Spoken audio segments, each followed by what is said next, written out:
Hello and welcome to this Personnel Today webinar in association with Appraisd. Few organisations would claim to have perfected performance management. Indeed, many businesses would freely admit that their approach to appraisals is not even fit for purpose.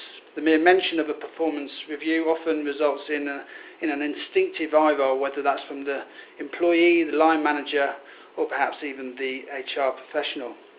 More often than not, everybody agrees that their performance management is outdated, time-consuming and inflexible, but employers nevertheless struggle to put it right. Today's webinar looks at what is broken in performance management and explores how to fix it. I'm delighted to be joined by two experts in this field, one who has designed an appraisal platform that adapts to the needs and culture of the business, and another, an HR professional who will share her experiences of transforming performance management in her organisation. Rolly Walter launched the online tool Appraisd in 2012. Since then, it's been adopted by nearly 300 businesses and is used by tens of thousands of employees around the world. Rolly began his career as a business analyst at Goldman Sachs, where he designed online HR applications, and it was this experience that inspired him to design and launch Appraisd. Jan Atkinson's career has spanned high-profile organisations including senior HR roles at Barclays, BP and the Civil Service. Her current role as Talent and Organisational Development Director at Care Group sees her take responsibility for the construction firm's strategy to attract, engage and develop diverse talent and to deliver sustainable business growth. We're going to make today's webinar as interactive as possible, so please send us your questions at any time in the chat pane. Today's slides will be distributed by email, so don't worry about taking copious notes. You'll get that email later today or possibly tomorrow. Okay, I think that's all. Let's get started. First, I'm going to hand over to Rolly from Appraisd. Welcome, Rolly. Thank you very much, Rob. Yes, as mentioned, I'm founder of Appraisd. And I and my team spend our days thinking about what performance management really should look like in the modern workforce. So this is exactly what we spend our time doing. Appraisd is about 6 years old, and from the beginning we decided that this should be a system that puts the needs of employees and managers first, so that it would be genuinely useful. We wanted to really try and tackle this problem of people saying, I just feel like I have to do this because HR have told me to, I want something that's genuinely useful to me. So that's what we've tried to do with Appraisd, and hence we call it a culture-first performance management system. We know that every organization, as you said at the beginning, is on its own journey of performance management and the processes they put around it. And so we've built Appraisd to be extremely configurable to allow organizations to take what they want out of it. Anyway, enough about Appraisd. I'm not going to talk about it any more than that, I think. Instead, what I thought we would do is kick off with a poll, just to keep everybody awake after lunch. So what I'm trying to do with this poll, and please go ahead now, listeners, and answer this question. What we're trying to find out now is just a sense of how frequently performance discussions are happening at your organization, do you believe? On average, how frequently does a manager or a coach and an employee meet to discuss their performance and their progress? Okay, I'm just going to wait for a few more responses to come in. So we've got about half.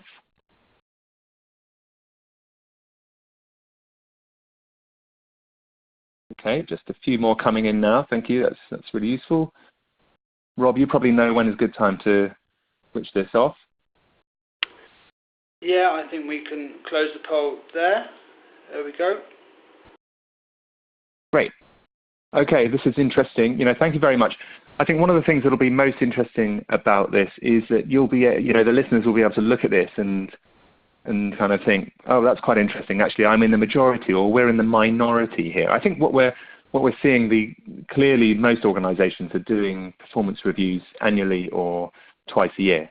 And that doesn't surprise me. That sounds about right. And I think we'll be able to address some of this in the following discussion. So thank you, everybody, for voting. It's interesting to see that nearly 10% don't do any performance reviews, So it'll be quite interesting to find out why that is and what some of the barriers are to implementing something. Okay, let's move on. Okay, what is going on in the world today? Thanks to an increasingly employee-led recruitment marketplace, we are witnessing a new deal, I believe, between employee and employer. The new deal is far more equitable than it ever has been before. And where in the past your workplace would have been very hierarchical, autocratic, and so on, we're now shifting to much flatter, more democratic structures. And this is being driven by employee demand. So you may be noticing this happening at your own organization. And as people start to leave the organizations of the past, these old, fusty, perhaps hierarchical organizations, and move over to the more modern organizations represented on the left, the question is, how do we manage the performance of these people while at the same time engaging and stimulating them and giving them what they need as well?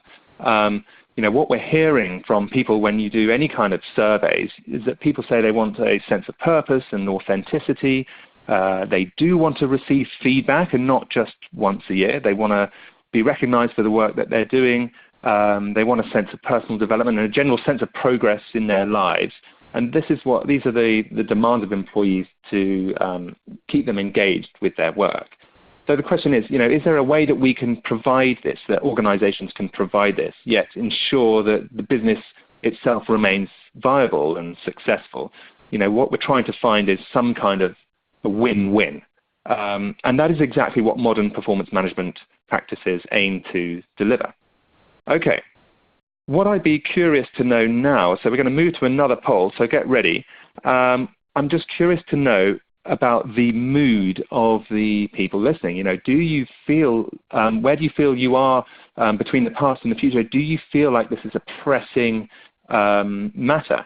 Is this something that, do you need to make changes to your performance management system now? I'm guessing because you dialed in, you're interested and perhaps you are feeling some pressure, but it'd be useful to know whether this is really urgent or if it's something that can just be left for another couple of years. So please vote away now. Again, this will be interesting for us as kind of panelists, but also for you, I think, to be able to see how you compare with your peers as well. Okay, so we've got nearly 100 responses, so I think we can close it off there. See what we've got.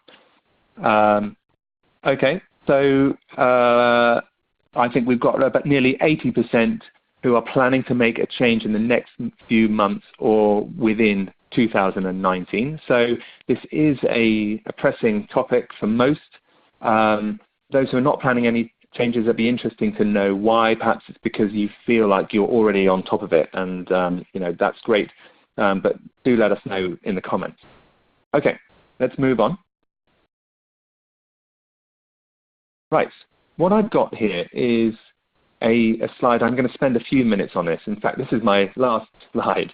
And what I've done here is I've drawn a technology adoption curve. And many of you may have seen this already from consumer electronics. What we've got is over on the left-hand side, we've got the future and we've got innovators. On the right-hand side, we've got the past and the laggards. And typically over on the left-hand side here, this is how you would classify people who, for example, would queue round the block to get the latest iPhone. They're the innovators. There's actually not that many of them. This chart is fairly low here compared with the majority. They're way ahead of the curve, but they are vocal and they're happy to try out new features and beta test things, and they don't mind if there's a few bugs. On the right-hand side, we've got the laggards. These are people who are clinging on to their old Nokia and won't let go of it until it is prized out of their hands or the system is switched off. And what I've done is try to map this to an organizational level. So on an organizational level, if you imagine over here, we've got the organizations that are highly innovative and always want to have the most innovative practices. So these are organizations who will happily put in a new system or try out a new concept even though there's a risk that it might not work, it hasn't been tested by very many other people, and they might want to rip it out again after 6 months, but they're happy with that. And then, of course, the biggest part of the chart, most of the population are in the kind of majority, of course, by definition. And these are the organizations over here who are perhaps just ahead of the curve. They like to be just ahead of the majority. And these are perhaps behind the curve, and they feel like they need to catch up a little bit. So what I thought we would do is, I'm not going to kind of go through and give a kind of full history of performance management, but what I have done is put on top of this chart what I feel, listening to our clients and other people, what I feel are the kind of trends in performance management at different stages. So you as listeners might be interested to kind of put your finger on this chart and see, where do you think your organization is on this chart? Are you in the majority? Are you in the laggards? Are you leading? And how does this match up with the labels I've put above, which correspond to different kind of concepts and attitudes to performance management? So that's something you might be interested in doing. We'll come back to discussing your position on here in a minute. But what I want to stress overall is, as we move from right to left, the general trend is away from this kind of top-down managing, handing out instructions to people of the kind of old days, where perhaps you would just bring your work face to work and leave your personality at the door. You're expected to behave in a certain manner. Through to over the left, now we've got much more of a coaching style of management, which really reflects this new employee-employer, more balanced deal that I mentioned on my first slide. And this is where we're seeing people encouraged to bring their personality to work. There's a lot more humanity involved in management, and managers or coaches, certainly the employers, are encouraged to think about the whole life and what else is going on in the lives of the employees. What I'd like to do now very quickly is just go through some of these concepts and mention them, because I think that some of them might be new to people, and we might also get some interesting questions to come out of this. So bad old days on the right-hand side, we've got organization where there's no performance development discussion happening at all. And of course, these organizations are missing out on a great opportunity to incentivize, to recognize, to develop their employees, to provide feedback. And they're going to find that those workers are going to move to organizations that do offer some kind of performance management process. Moving up here, we've got now annual assessments or annual reviews. Over here, quarterly and mid-year reviews. So I think this is where we found from the first slide where most of our listeners' organizations are at the moment. So this is probably what's going on.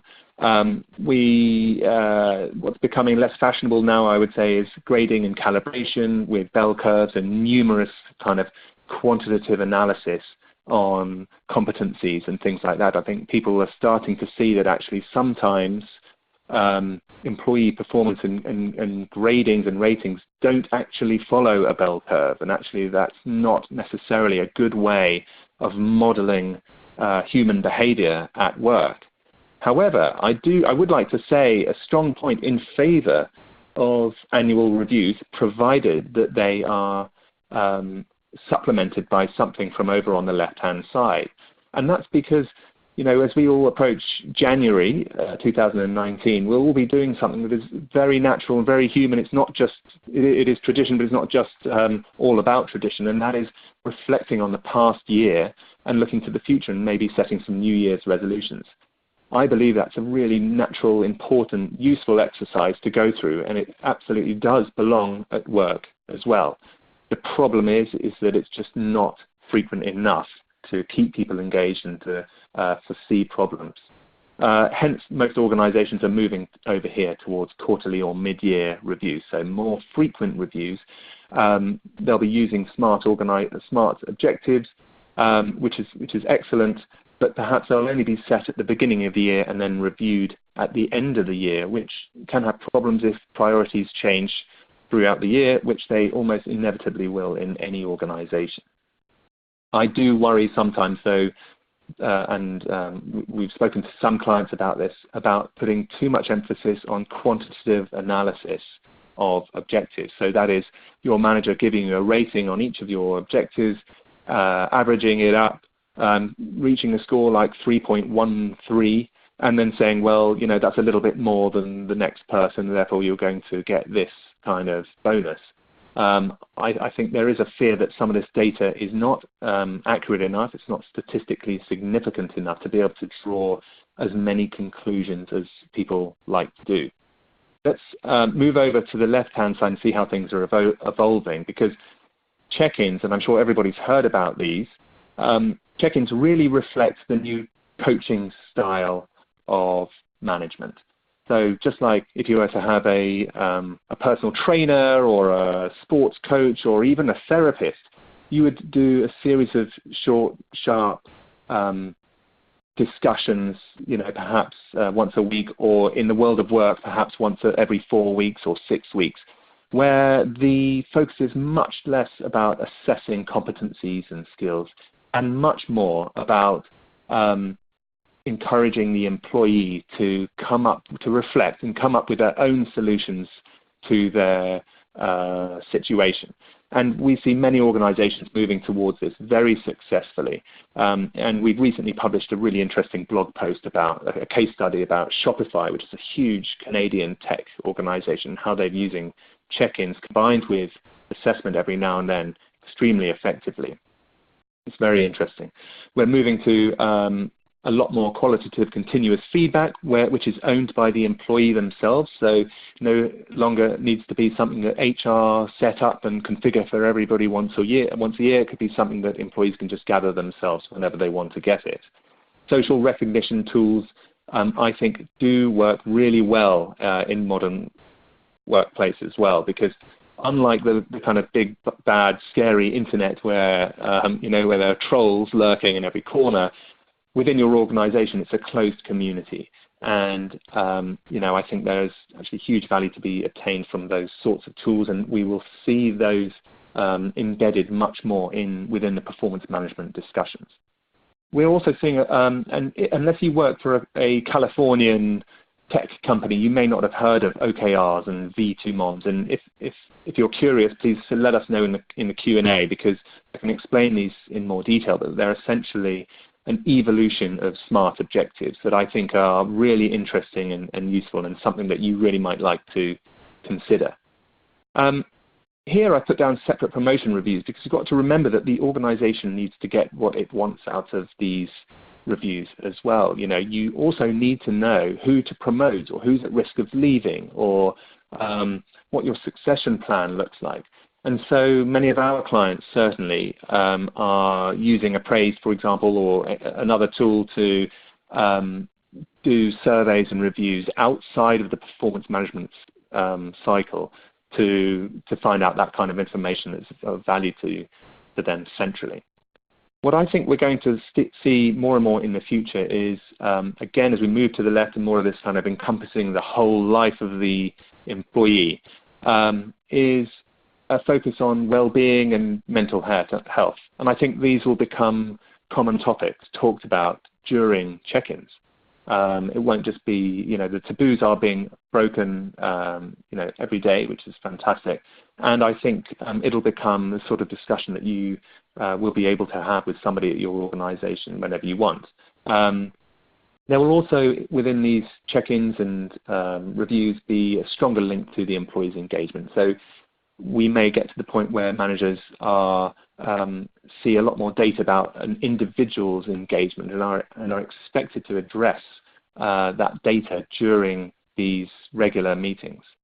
Another trend that we're seeing is a move to strength-based roles, where people are saying, it's actually better to spend £1 developing somebody's strengths than it is to spend £1 trying to fill in somebody's weaknesses.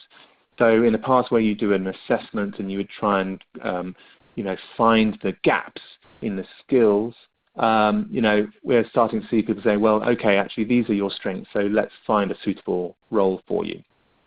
In the future, and certainly being pioneered at some organizations, I'd be interested to know if anybody is doing anything like that, we could see performance data coming from artificial intelligence and machine learning and big data.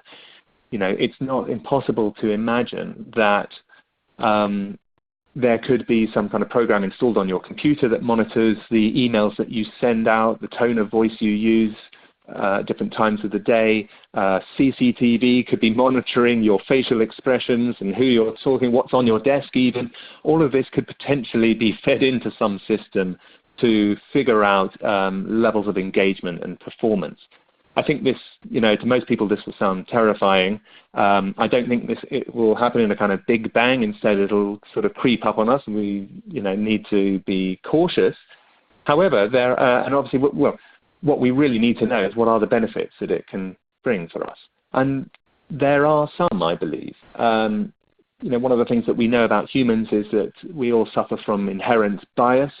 And that is one of the things that AI claims and machine learning claims to be able to eradicate. But I think we're probably a long way off that. So this is a kind of an overview of how I see the landscape. And organizations will be making their own journey through this. And I think the most important thing to say is that you don't have to be over here. If you want to be just ahead of the curve, or if you feel like perhaps you're lagging a little bit, perhaps you just need to make one small step to the left to actually reap big gains in terms of employee engagement and getting a more balanced deal between the employee and the employer. Now, what I'm going to do is another poll at this point, which I think will be interesting just to see where you believe your organization lies on this chart. So have a look at these labels at the bottom. We've got innovators, early adopters, early majority, late majority, and laggards. In fact, sometimes on charts we include saboteurs at the end. These are the people who actually, actively hold you back. But we're going to focus on these, and on the poll, I would like you to suggest where you believe your organization lies on this chart. So let's switch to that now. If you could place your bets, that would be great. Okay, this is interesting. We're seeing a few laggards. Obviously, the majority is in the majority, which is expected. Okay, we've got about 90 responses. And let's close the poll. Okay, thank you very much, everybody. Let's have a look at the results. Okay, right. So on this call, we've got so this is interesting data. We've got a significant number of people who believe that their organization is really lagging. They're concerned that it is lagging. And then if we look at the early and late majority, we see that actually between them, most people would say they are behind the curve. But if you include the early adopters in there, then actually most people on this call, as you would expect, are concerned about performance management and like to be ahead of the curve, or believe their organization is already ahead of the curve. Okay, so thanks very much for voting. I'm just going to switch back to this slide so you can see where you were on there and have another little reference check. What I'm going to do now, I think I've talked about the theory and some of the concepts. I think what would be most interesting now is for everybody to hear a real-life story, from Jan, who is at Care Group and one of our clients, who I know will, who's going through this process right now, will be able to tell us some interesting things about the journey that Care is making. Thanks, Rowley, and good afternoon, everybody. So, first of all, probably worth explaining who is Care and what do we do. So, Care is a property and construction services company. We're a FTSE 250 company in the UK, and we employ just under 20,000 people, predominantly here in the UK, with a small presence in the Middle East and an even smaller presence in Australia. Revenue for the year about £4.5 billion, just to give you a feel for the size. And we build, maintain and renew all aspects of the built environment. So to put that in context, it's entirely possible that the roads you travelled on into work today, or indeed were caught up in the roadworks of, the schools that your children go to, or indeed the people that collect your bins, are employed by us. So every aspect of the built environment. So a little bit about our performance management journey, I suppose, and the challenges that we've had with that. And the story, I suppose, that I want to share is not about talking about one system is better than the other. It's rather that the need for organisations to be really intelligent customers of the performance management solutions that they need. Our journey, I suppose, is a lesson in how perhaps we got that wrong the first time, and how we are confident, working along with Rowley and Appraisd, that we're getting it right the second time round. So a little bit of the background. When I joined the company about 3 years ago, we've made a decision to implement an enterprise system. And as part of that, as part of our sort of major IT infrastructure implementation, we bought a package of solutions to go with that as part of our HR solutions, one of which was a performance management system. Now, there was nothing wrong with the performance management system that we bought. It's used successfully by lots of other organisations. And it was an entirely logical decision at the time to have bought a bundled package, and an assumption that all of our systems would talk to each other and we'd be fully automated and IT enabled in how we approached things. The reality, though, was that we'd failed really to take into account two really important things. The first was the maturity of our journey in performance management. And I'll come on to talk a little bit more about that in a sec. So we assumed that we were A, already further along on that journey, and B, likely to go much further than in fact we were as an organisation. And the second thing that we probably haven't paid enough attention to was the character of our organisation. And what I mean by that is partly the culture around performance management and how that's viewed in the organisation. But as importantly, the nature of the organisation that we are. For example, the nature of the diverse portfolio of businesses that we have mean we have a very diverse employee base, perhaps not necessarily in terms of demographics, but in terms of the mix of employees. So everything from ex-local authority refuse collectors through to city-based property developers and everything in between. And we needed to be able to find a performance approach that worked for everybody, and we didn't necessarily really understand what that was going to take to make that happen. Alongside that, because of the diversity of our employee base, that means that a significant proportion of our employee base actually operate offline. They're frontline roles. They might be up a telegraph pole, fixing your telephone wires. They might be down a hole, digging a tunnel, or mending the roads. And they can't physically connect online to our systems. And so whatever solution we needed it to work for people who are on an offline population as well as an online population. And the numbers are significant. They're over 6,500. We also needed to reflect, we hadn't really reflected the fact that actually, as an organisation, our approach to performance management was A, patchy in terms of compliance and the quality of conversations taking place, but also that we're not an organisation that necessarily has a large proportion of its population dependent on with a proportion of their pay as variable pay. And therefore, back to Rowley's point earlier on, we don't have a great need for lots and lots of very complex cross-business and cross-population calibration and fine-tuning of performance distribution in the way that lots of other organisations that I've worked in have. So those are some of the things that, with the best intent, we hadn't necessarily understood the full implications. And that came back to bite us. Because actually what happened was when we implemented, what we found was we were getting a low level of take-up and usage of our online platform to support performance. And then increasingly, louder and louder noise from all parts of our business that actually that platform felt like it was getting in the way of good quality performance conversations, and that therefore those weren't taking place in the way that they should be. Now, at this point, I would say you can take a very cynical view on that and say, well, it's always a good excuse to blame the platform.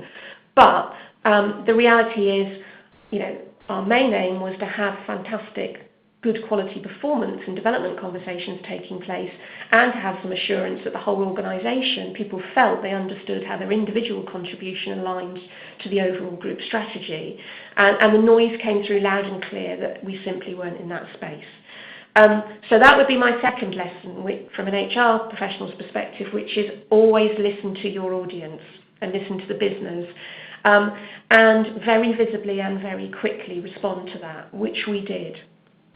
So we took the brave decision, and I have to say it was a brave decision because we'd sunk a lot of investment of physical money and time and resource into where we were, backed by the business to say, okay, we're going to stop, regroup, and go back to the drawing board.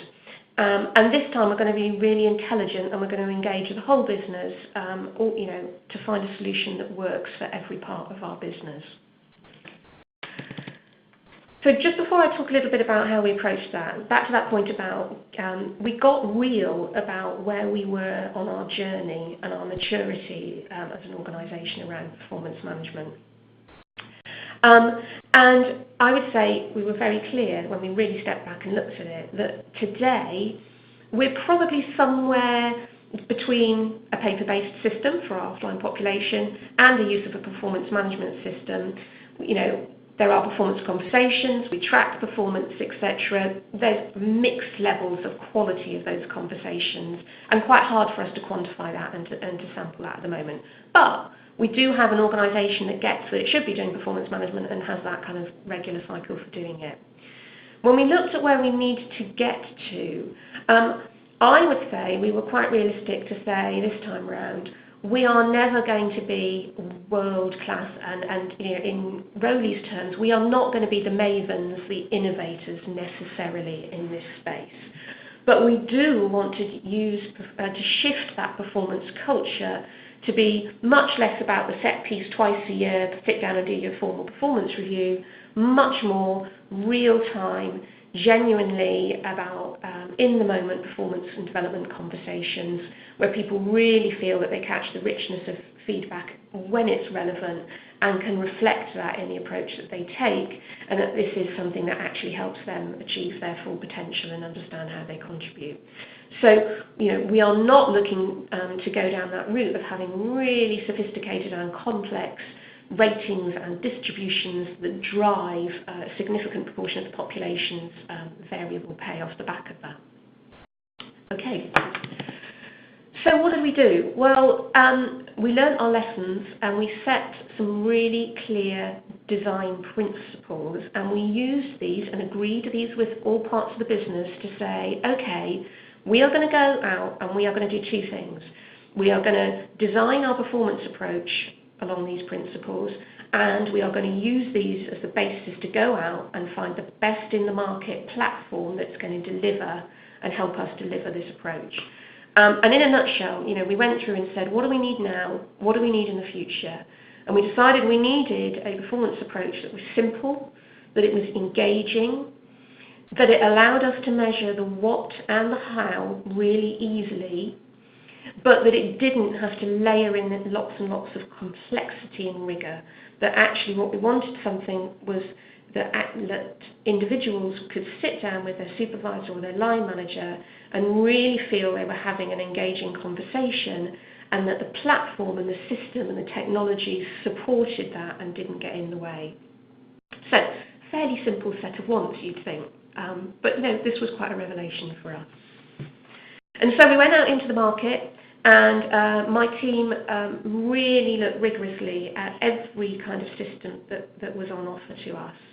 And that's why we ended up, I'm pleased to say, partnering with Appraisd, because of all of the systems that we looked at. For us, it was the best fit, we believe, in terms of giving us that balance of scale across an organisation of our size, something that could work for the diversity of our employee population, that feels really engaging and easy to use. So those late adopters, those people that might feel much less comfortable engaging with tech for this kind of thing, would get them over that fear factor. This would feel like something that is really intuitive and easy to use. And as importantly, would give us the quality and the agility of a platform that can evolve with us over time as the organisation evolves. It allows us to make real-time agile changes in how we approach this to reflect changes in our business, but it also perhaps future-proofs that to evolve with us as we go on our performance journey. And again, my insight around that would be, having been in lots of organisations and been involved in lots of different performance management approaches, is there is no right or wrong solution, but the key to this is really understanding your organisation and what's going to be right for your organisation. And if you get that right, then you end up taking the right approach and finding the right solution that will work for you. And so we are poised. We've been, Rowley and his team have been really patient with us, because the other learn, I would say, is that even when you find that wonderfully agile and perfect fit platform, you then need to engage with your colleagues in your IT function to make sure that it operates within your organisation's IT landscape, and that is always a challenging and interesting journey to go on as well. Fingers crossed, we are nearly there to take the system live to all of our employees. Unusually, I have an HR function and colleagues that are really confident and happy to act as change champions for this. And are poised, are actually asking me, when can we go live, which is a rare occasion in itself. And I think, and I hope, that this time round, we've learnt the lessons and we've got this right. So I'm happy to end there, and Rob, back over to you. Many thanks, Jan. Okay, well, thank you, everybody, and thanks for taking part in the polls. We do have one more poll with a difference. We're going to reflect on some of the things that Rowley and Jan have been talking about, and particularly in the context of how you answered the poll in terms of where you are on that journey in your performance management.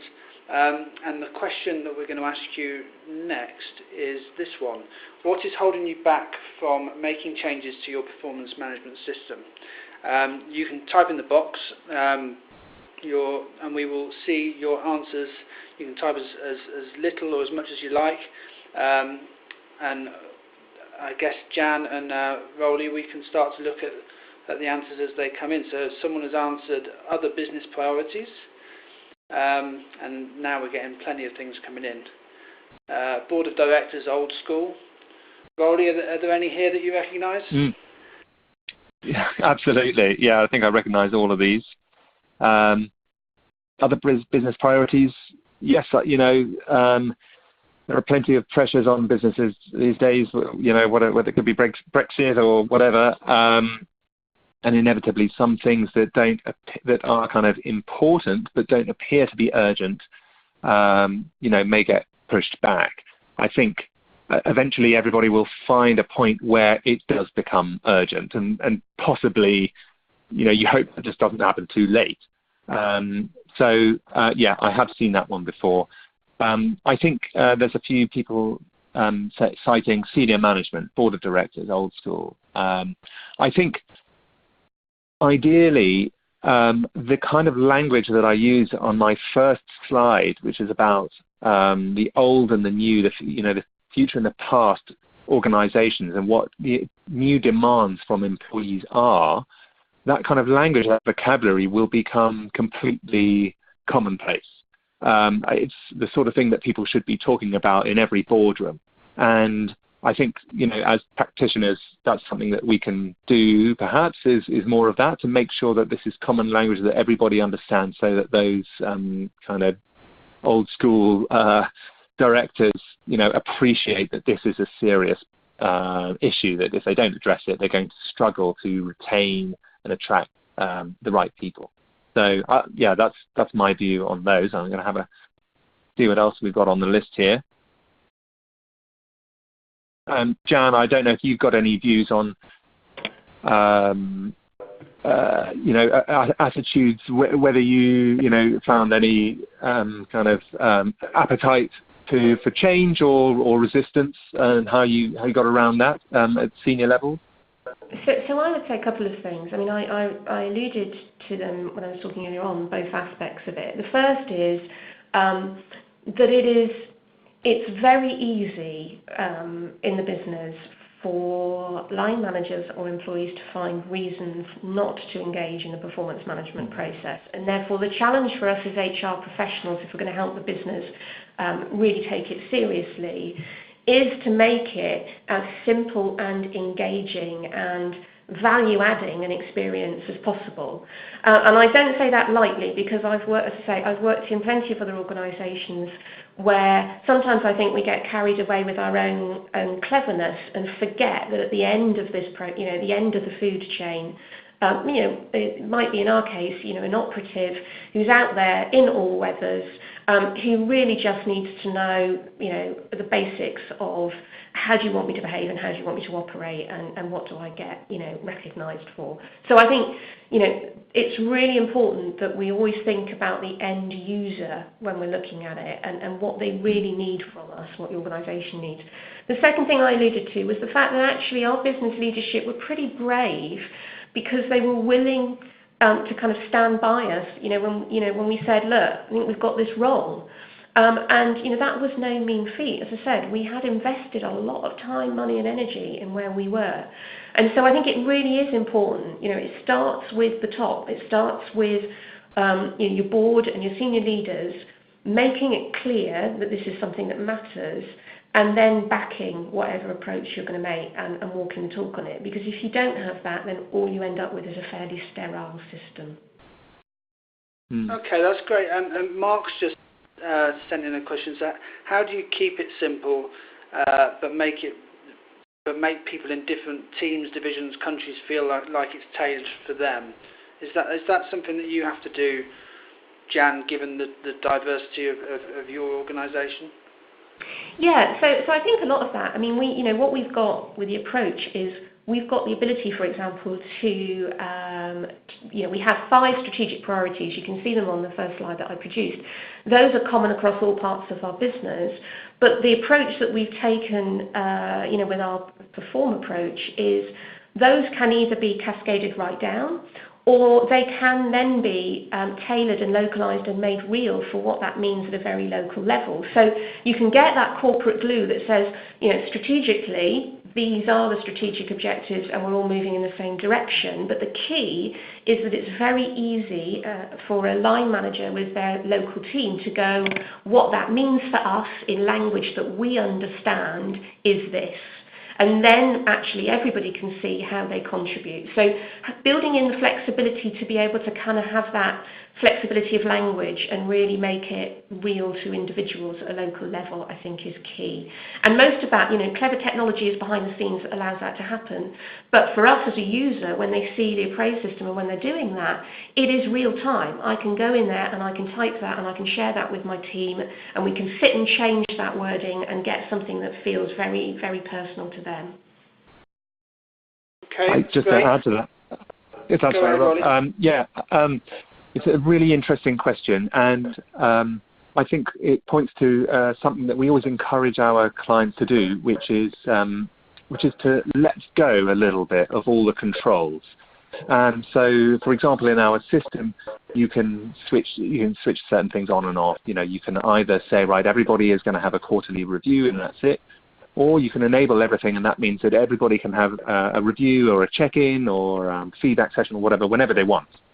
And some people are a bit nervous about doing that, and our advice is to be bold and let people do that, because you can always kind of back it up with your role as a kind of in HR moves from kind of bashing everybody, making everybody do something, just keeping tabs and maybe just kind of keeping up the rear if necessary, if you know what I mean.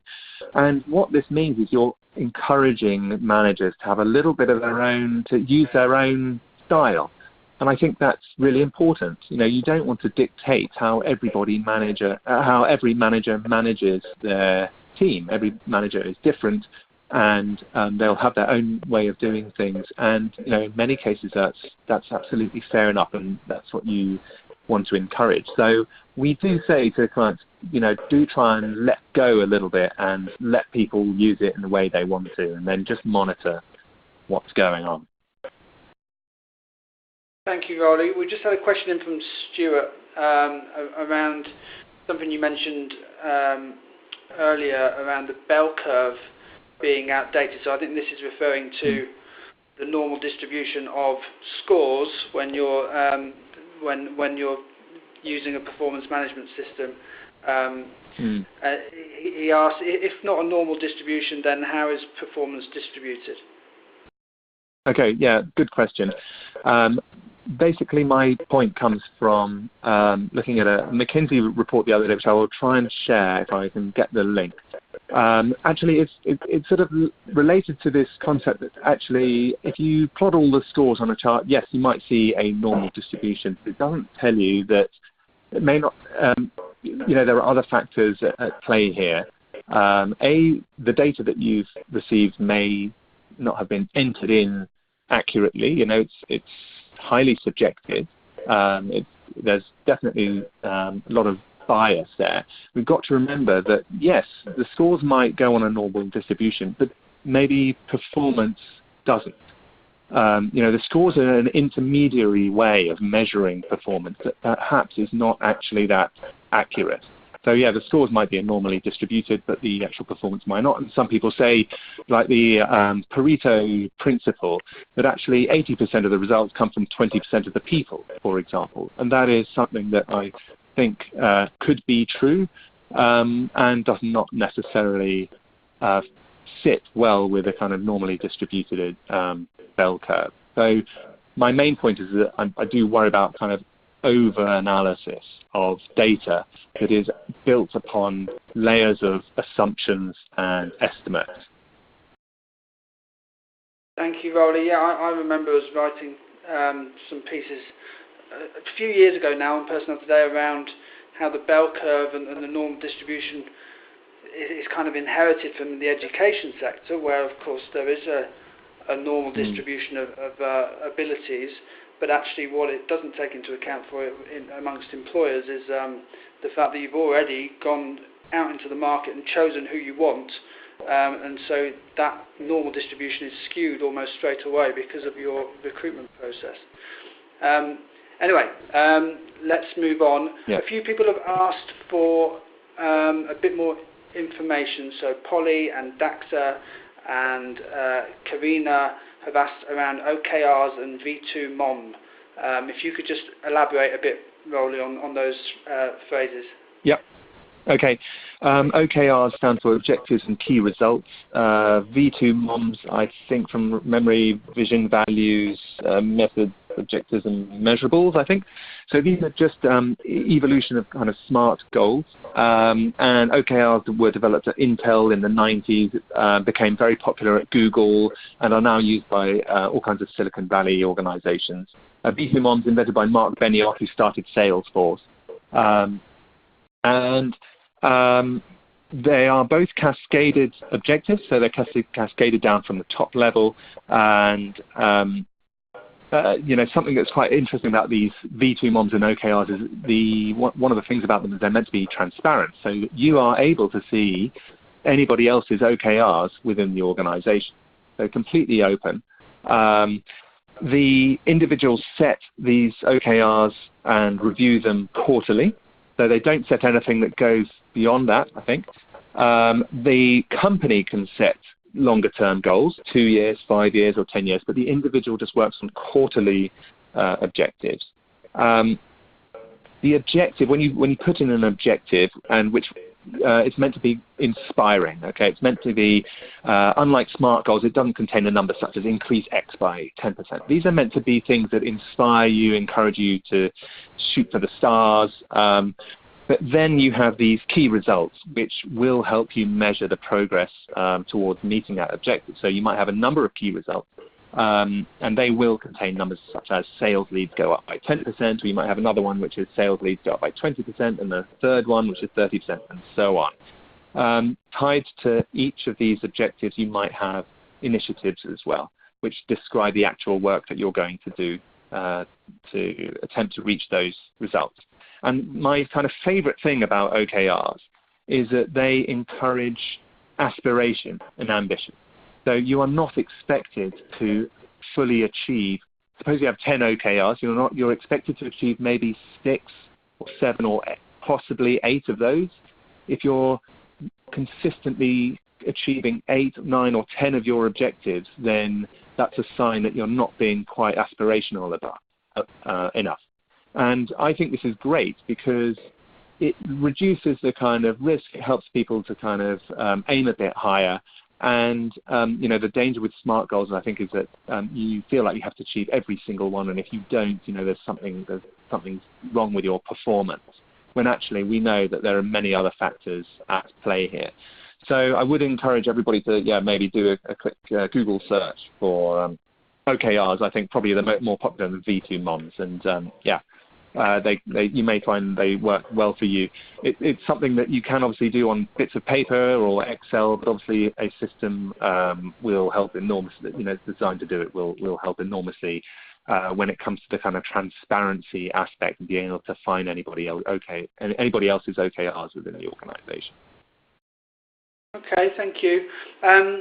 Julie has asked, and a few other people, Paige has brought this up as well. Connecting performance management with pay reviews. How do organisations who have adopted more modern performance management practices link performance management with pay reviews? Jan, can you comment on that? Do you link the two in your group? Yeah, absolutely. Very happy to. So I would always say, whenever you want to link your performance management approach to pay decisions, whether it's a variable pay, be careful what you wish for. So I've worked in banking where it was extremely closely aligned. So everybody had a variable pay element, and therefore, as I say, we used to disappear into an HR bunker for 3 months at the end of the year to run the calibration process to do that. Through to Kia, where actually very few of a very small number of our more senior leaders and managers have a variable pay element, but it's predominantly linked to business performance. It's got a relatively small element that is related to personal performance. So I think the thing, if you're going to link your performance approach to pay, and this is where there's been lots of painful lessons for organisations maturing in their understanding on this, has been be careful of the behaviour that it's going to generate, because what gets measured matters to people, particularly when it impacts their pay. And so it's going to drive a particular set of behaviours in your organisation. And so to put that simply, we've had a debate about this within Kia, which is at the moment, actually, it's really important to us that we have lots of cross-business and cross-team and indeed supply chain and client collaboration. Well, if you introduce an element that's a lot about personal performance and pay, that tends to pull you in the opposite direction. So actually, if you're going to do anything about pay and recognition, you'd better make sure that it's actually measuring collaborative behaviour, not how have I achieved my individual goals. So, in terms of the new environment where we're saying, well, actually have it much more fluid and much more simple, I genuinely don't believe, after years and years and years of being involved in it, that the previous systems that we had much more science about them than a fairly light touch approach would today. Because fundamentally, we used to wrap lots and lots of calibration and almost spurious science and measurement and comparison around what is fundamentally, in many cases, a pretty subjective process. So I think, as long as, if you're going to have that element and that connection, make sure you're really clear about what the outcome is that you want, and make sure that that's how you word the objectives, and make sure that they are genuinely smart in that sense. And then make sure that you've got the mechanisms to really track and measure performance and get that genuinely objective feedback that's going to allow you to measure it. Yeah, I've worked in organisations where the pay element, the bonus element, were eye-wateringly large in the amounts that people got. And I've seen people burst into tears when they get told what their eye-watering large bonus is. Why? Because actually the most important thing to people when you bring that element in is the felt fair factor. And what happens is they look across the organisation and make their own assessments about whether you've treated them fairly compared to other people who they consider to be their peers and their benchmark. So I'd say keep it simple, be really careful about the outcomes that you want and the behaviour and culture you want to drive, and then be really smart about how you set the measurement. Thank you, Jan. I think we've got time for one more question. Rolly, I think if I could pose this one to you. So Chin asks, organisations are increasingly concerned about their workplace culture. In what way can performance management help to shape that culture? Good. Yeah, that's a good question. There's another question from Alex at the top as well. That, can you use performance management to shape culture? And I think absolutely yes. It's one of the process that you encourage people to go through and to use is one of the great kind of touch points in an employee's time at work. I think it's a time when you can have an enormous amount of impact, because every time they open up the system or they look at the screen, or they sit down with their manager, or they prepare for a check-in by answering just 2 or 3 simple questions, they are being told what does the organisation care about, and it's that kind of repeated message again and again can help to kind of shift the culture of an organisation. So if you're looking to make a cultural change to encourage less deference to senior people and more, entrepreneurial thinking or something like that, then those sort of features, that sort of language should be appearing in your performance management processes as well. And I think you can use the design of these processes, forms, tools, communication, all of that to encourage the culture to shift in a certain direction. It does, in most organizations, particularly large ones, take time, but systems and processes can help as well as what people say every day. Perfect, thank you. Jan, have you anything to add on that one? No, I'd fully endorse what Rolly's just said. Okay, perfect. Well, I think that is all we have time for. We're just coming up to 3 o'clock. Personnel Today has one more webinar in the pipeline before Christmas, and that is our latest 1-hour employment law review featuring the barrister Kevin Charles. That's on the 6th of December. Do go to personneltoday.com/webinars to find out more. As you leave today's webinar, please provide us with some feedback as we close the webinar session. It just leaves me to thank Rolly and Jan for such an interesting discussion and their presentations. You've been listening to a Personnel Today webinar in association with Appraisd. Thanks for joining us, and goodbye.